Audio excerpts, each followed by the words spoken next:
when I was, if you look back in my career, I won my first Tour de France at 25, and I was third in Tour of Italy, fourth in Tour of Italy.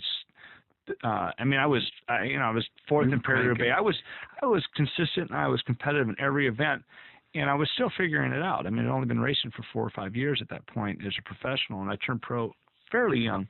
But he criticized me after I got shot. The fact is, in my career, I never specifically set my goal only for the Tour de France. In the latter part of my career, it was purely survival. When I got shot, I never. That was a hunting accident with your cousin. My brother-in-law. Your brother-in-law, sorry. Yeah, and my uncle was out. We went out on a farm or a ranch outside of Sacramento. You were rabbit hunting or like turkey hunting? Turkey hunting. And the turkeys gobbled. Stay down. Stay down.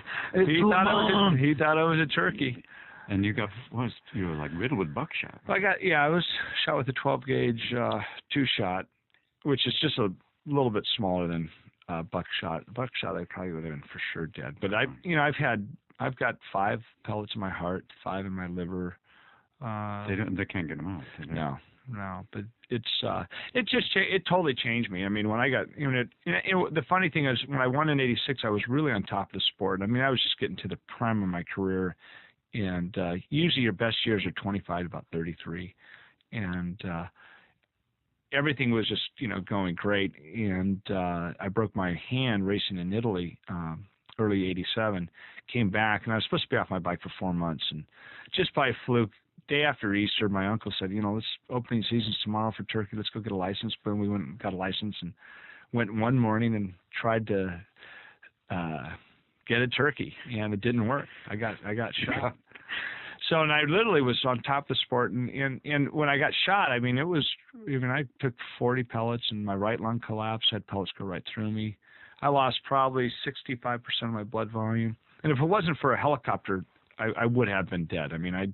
It took me about 5 minutes to get to the trauma center, UC Davis Trauma Center. Otherwise, I definitely would have died on the way there. I was losing blood pretty quickly, and somehow they stabilized me. But when I came out, I was at the end of a contract, a 3-year contract, and my sponsor sent a nice get well letter, and about a month later said goodbye letter. Jeez, that's a cool.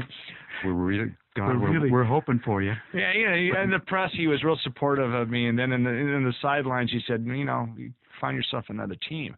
So maybe Smith & Wesson or Remington. Exactly. You'll be getting a letter from Charlton Heston.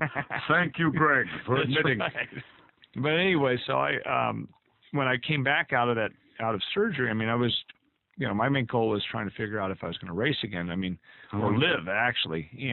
But after about 6 weeks, I realized, I was going to be okay. Everything was theoretically fine. My lung was collapsed, but nothing. They didn't have to take my right lung out, or they didn't have to take, my part of my liver out.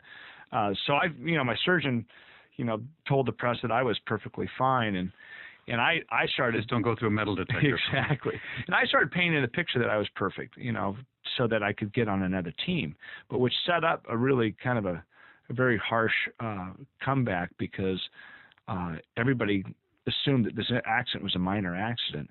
And so when I came back, I literally came back. I was shot in April. I had another surgery in July for an intestinal block that was a complication of I was actually here in San Francisco at Chinatown and thought I had food poisoning. And he thought you used buckshot.